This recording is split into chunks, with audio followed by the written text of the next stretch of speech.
जब मनुष्य के जीवन में बुरा समय आता है तो उसके मन का संतुलन बिगड़ने लगता है।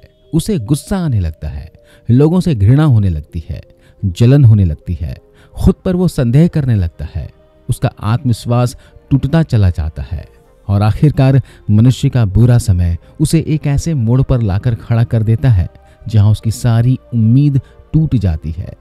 कोई रास्ता नजर नहीं आता, उसे सिर्फ अंधकार नजर आता है और ये सारी भावनाएं सिर्फ एक कारण से पैदा होती है, बुरे समय के प्रति हमारा नजरिया।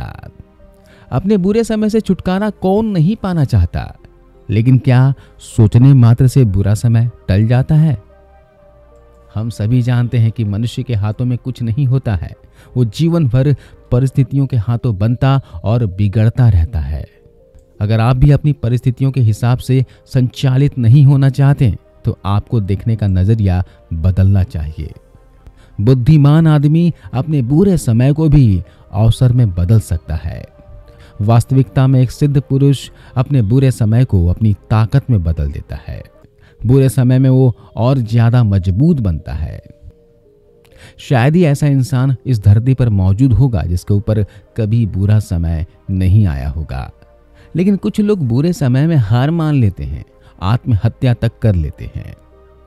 आज की ये कहानी आपको ऐसी सीख देगी जिसके बाद आप अपने बुरे समय से चिंतित नहीं होंगे, घबराएंगे नहीं, बल्कि अपने बुरे समय को अवसर में बदल पाएंगे, अपने आप को और ज्यादा मजबूत बना पाएंगे।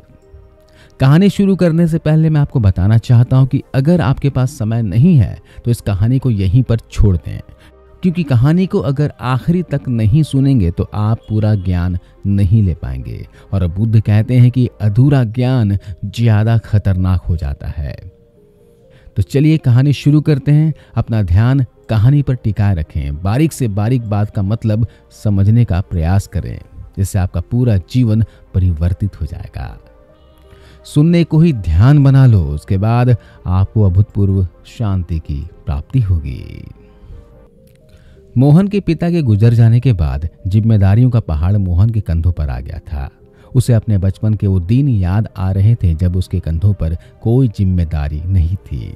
वो कितना खुश रहता था, कितना आनंद में रहता था, किसी चीज की कोई चिंता नहीं थी, क्योंकि उस समय उसके पिता सारी जिम्मेदारियां निभा रहे थे। लेकिन अकस्मात पिता की मृत्यु के बाद मोहन एकदम अकेला हो गया। उसके ऊपर पूरे परिवार की जिम्मेदारी थी। उसकी माता, 2 बहनें, उसकी बीवी और बच्चे, भरा पूरा परिवार। और इतने बड़े परिवार का पालन पोषण करना कोई छोटी बात नहीं होती है, और वो भी मोहन जैसे युवक के लिए, क्योंकि मोहन नवयुवक था। मोहन के पास दूसरा कोई विकल्प नहीं था। उसके पिताजी व्यापारी थे और अब मोहन उस व्यापार को संभाल रहा था।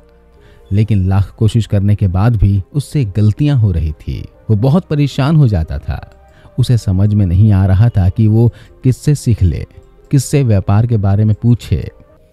उसके पिता के जो कर्मचारी थे वो मोहन को गंभीरता से नहीं लेते थे, क्योंकि उन्हें यही लगता था कि मोहन अभी बच्चा है। मोहन के लिए अभी और भी ज्यादा बुरा समय आने वाला था। उसके पिता के एक कर्मचारी ने उनके व्यापार को हथिया लिया, उनको धोखा दिया और उसके बाद उस व्यापार को अपने नाम करा लिया। अब मोहन के पास कुछ नहीं था, उसका व्यापार छीन चुका था, उसे कोई काम भी नहीं आता था और अब इतने बड़े परिवार का पालन पोषण करना उसके लिए एक चुनौती हो गई थी। वो दिन रात उदास रहने लगा। जो लोग पहले उसके पास मंडराते रहते थे, उसके रिश्तेदार जो उसे अपना मानते थे, मीठी मीठी बातें करते थे, अब उन सब ने अपना मुंह मोड़ लिया था। कोई भी मोहन की मदद करने के लिए उसके पास नहीं आया। मदद करना तो दूर की बात रही, कोई उसे दिलासा देने तक नहीं आया। अब उसे दुनिया का असली रूप दिखाई देने लगा था और वो सोच सोच कर अपने मन में बड़ा दुखी होता था। वो यही सोचता रहता था कि जब मेरा अच्छा समय था तो मैंने कितने लोगों की मदद की, और जब मेरा बुरा समय आया तो मेरे पास कोई नहीं आया, ना कोई रिश्तेदार और ना कोई दोस्त। उसकी उम्मीद टूट चुकी थी, वो हार चुका था, अंदर से टूट चुका था। लेकिन उसने उन सभी लोगों को सबक सिखाने के लिए खुद एक नया काम सीखना शुरू किया। उसने खुद का व्यापार शुरू किया और ऐसा नहीं था कि व्यापार शुरू करते ही उसे सफलता मिल गई। नहीं, वो तो व्यापार के बारे में कुछ जानता भी नहीं था, लेकिन उसने अपने मन में पक्का इरादा कर लिया था कि चाहे कितनी भी परेशानियां क्यों ना आए, कितनी भी असफलता हाथ क्यों ना लगे, मैं इस व्यापार को ऊंचाइयों तक लेकर जाऊंगा। और उसका यही आत्मविश्वास उसे कभी हार मानने नहीं देता था। जब भी उससे कोई गलती होती, कोई नुकसान होता, तो वो फिर से अपने आप को इकट्ठा करता और नई शुरुआत करके अपनी उस गलती को ठीक करता और भविष्य में उस गलती को कभी ना दोहराने का खुद से वचन करता। धीरे धीरे मोहन के दिन बदलने लगे। अब वो एक बड़ा सेठ बन चुका था। उसका परिवार बड़ा खुश था, बड़े खुशहाल थे वो। लेकिन मोहन का मन अंदर से पूरा बदल चुका था। अब वो इस दुनिया में किसी को अपना नहीं मानता था। उसके अंदर से संवेदना खत्म हो चुकी थी, क्योंकि जब उसका बुरा समय था तो उसकी मदद किसी ने नहीं की थी और उसके अंदर ये बात शूल की तरह गड़ चुकी थी। और इसीलिए जितने भी रिश्तेदार, जितने भी उसके दोस्त थे, उसने उन सब से किनारा कर लिया था। एक दिन मोहन की माँ ने मोहन से कहा कि बेटा, तुमने अपने जीवन में बहुत सफलता पाई है, हमारे पास किसी चीज की कोई कमी नहीं है, लेकिन तुम्हारे अंदर से संवेदना क्यों खत्म हो गई? तुम अपने किसी दोस्त से नहीं मिलते, अपने किसी रिश्तेदार से नहीं मिलते, ऐसा क्यों कर रहे हो? बेटा, समाज में रहना है तो समाज के अनुसार रहना पड़ता है। जो हुआ सो हुआ, उसे भूल जाओ, वो अतीत था। अब सब कुछ अच्छा हो गया है, इसलिए तुम सबसे अच्छे से बात किया करो। मोहन को ये बात सुनकर बड़ा गुस्सा आया। उसने अपनी माँ से कहा कि माँ, जब हमारा बुरा समय चल रहा था तब हमारे पास कौन आता था? मैं अकेला था, कोई मदद करने के लिए सामने नहीं आया। और अब हमारा अच्छा समय चल रहा है तो मैं क्यों किसी के पास जाऊं, क्यों किसी की मदद करूं? जब किसी ने मेरी मदद नहीं की तो मैं दूसरों की मदद क्यों करूं? उसकी माँ ने सिर्फ एक जवाब दिया कि शैतान को देखते देखते तुम खुद शैतान बन चुके हो। तुम्हारे अंदर भावनाएं खत्म हो चुकी है। तुम्हारे हृदय में अब किसी के लिए कोई करुणा नहीं बची है और बिना करुणा के इंसान का दिल पत्थर का बन जाता है। मोहन पर इन बातों का कोई असर नहीं होता था, क्योंकि उसका दिल सचमुच पत्थर का बन चुका था। लेकिन माँ तो माँ होती है। माँ अपने बच्चे का साथ कभी नहीं छोड़ती, चाहे बच्चा कितना भी बुरा क्यों ना हो। माँ उसे सही रास्ते पर लाने की कोशिश करती रहती हैं। और इसलिए एक दिन मोहन की माँ मोहन को एक सन्यासी का उपदेश सुनाने के लिए ले गई। बहुत से लोग दूर दूर से उनका प्रवचन सुनने के लिए आया करते थे। मोहन की माँ ने सन्यासी से सारी परिस्थिति बयां कर दी। सन्यासी ने मोहन को समझाना शुरू किया कि ज्यादातर लोगों को ये लगता है कि बुरा समय उन्हें अंदर से खोखला कर देता है, उन्हें दुखी कर देता है, उन्हें परेशान कर देता है। लेकिन ये सिर्फ एक सोचने का नजरिया होता है। बुरे समय में आदमी को अपनी सोच सकारात्मक रखनी चाहिए, क्योंकि जो सीख हमें अच्छा समय नहीं दे सकता, वो सीख हमें सिर्फ बुरा समय दे सकता है। इसलिए बुरे समय से दुखी मत हो, उससे सीख लेने की कोशिश करो। सन्यासी ने मोहन से कहा कि जब तुम्हारे पिताजी का व्यापार खत्म हो गया था तो तुम्हारे पास दूसरा कोई विकल्प नहीं था। तब तुम्हें यही लग रहा था कि मेरा कितना बुरा समय चल रहा है, लेकिन उसी बुरे समय की बदौलत तुम अपने हुनर को पहचान पाए, अपना खुद का व्यापार खड़ा कर पाए। अगर तुम्हारे पिताजी का व्यापार चौपट नहीं होता तो तुम कभी भी अपनी संभावनाएं खोजने की कोशिश नहीं करते। और यही होता है उन लोगों के साथ जिन्हें सब कुछ करा कराया मिल जाता है, जो लोग मुंह में चांदी की चम्मच लेकर पैदा होते हैं। ऐसे लोग अपने आप को खोजने का प्रयास ही नहीं करते और धीरे धीरे वे लोग अपने जीवन से परेशान हो जाते हैं। उनके पास सब कुछ है, धन संपत्ति, लेकिन इतना कुछ होने के बावजूद भी वो अंदर से एकदम खोखले होते हैं, अंदर से दुखी होते हैं। क्योंकि मनुष्य को खुशी तभी मिलती है जब वो अपनी संभावनाओं को खोजने की कोशिश करता है। तुम किस प्रकार कह सकते हो कि बुरा समय दुखी करता है? दुखी करने के बजाय तो वो तुम्हें खुद को खोजने में तुम्हारी मदद करता है। इस पर मोहन ने उस सन्यासी से कहा कि गुरुदेव, जब मेरा बुरा समय चल रहा था तो किसी ने मेरी कोई सहायता नहीं की। मेरे दोस्त, मेरे रिश्तेदार, सबने मुझसे मुंह मोड़ लिया था। इसलिए दुनिया से मेरा विश्वास उठ गया है। मैं किसी पर विश्वास नहीं कर पाता।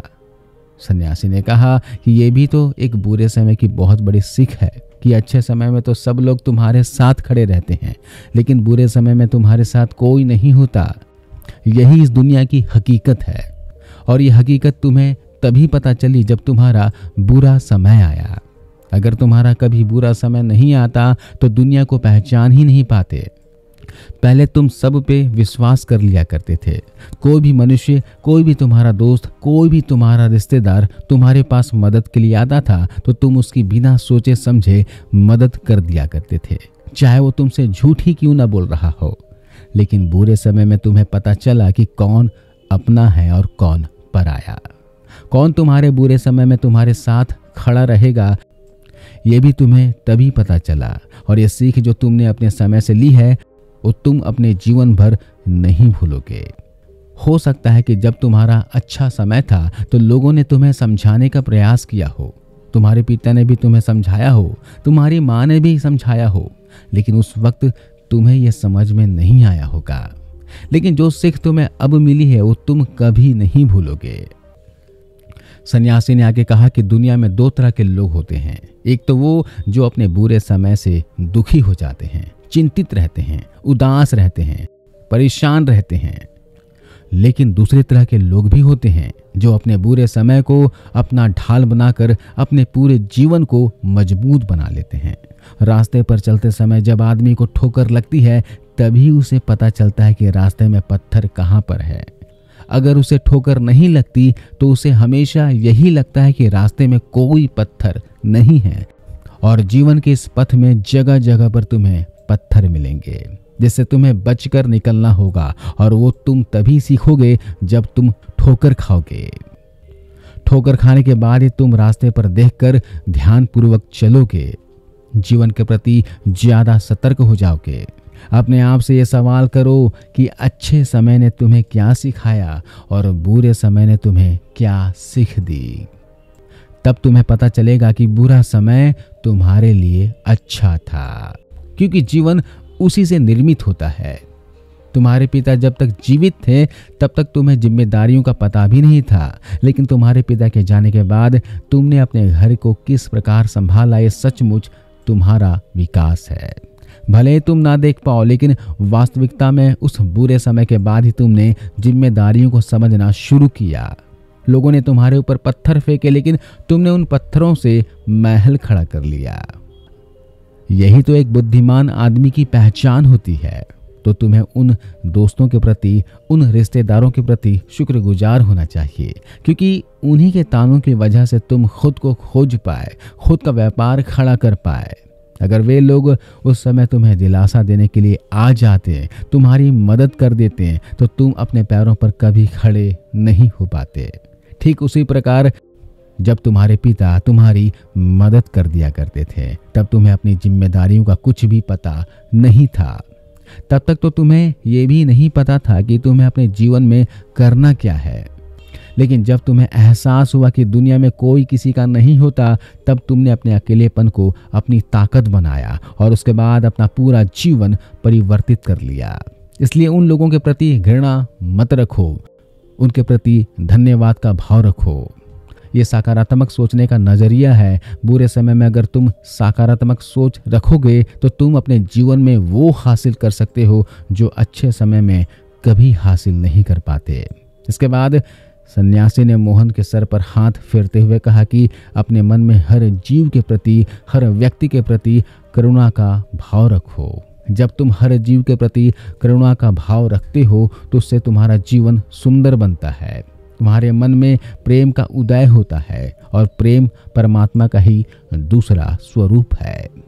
उस स्वरूप को पहचानो, उसके बाद तुम्हारे जीवन में सफलता के साथ आनंद ही आनंद होगा। अभी तुम्हारे जीवन में सफलता है लेकिन आनंद नहीं है। हमेशा आनंदित रहने के लिए किसी के प्रति कोई जलन, कोई शिकायत मत रखो। बस प्रेम और करुणा का भाव रखो। जब तुम उन लोगों के नज़रिए से देखोगे तो तुम्हें पता चलेगा कि वो भी अपनी जगह गलत नहीं थे। और ये कहकर सन्यासी वहां से प्रस्थान कर गए। तो दोस्तों, कैसी लगी ये कहानी? आप कमेंट करके जरूर बताना। अच्छी लगी हो तो एस्ट्रो शास्त्र को सब्सक्राइब करके नोटिफिकेशन बेल को जरूर प्रेस कर देना। तो मिलते हैं अगली कहानी में, तब तक के लिए अपना ख्याल रखें।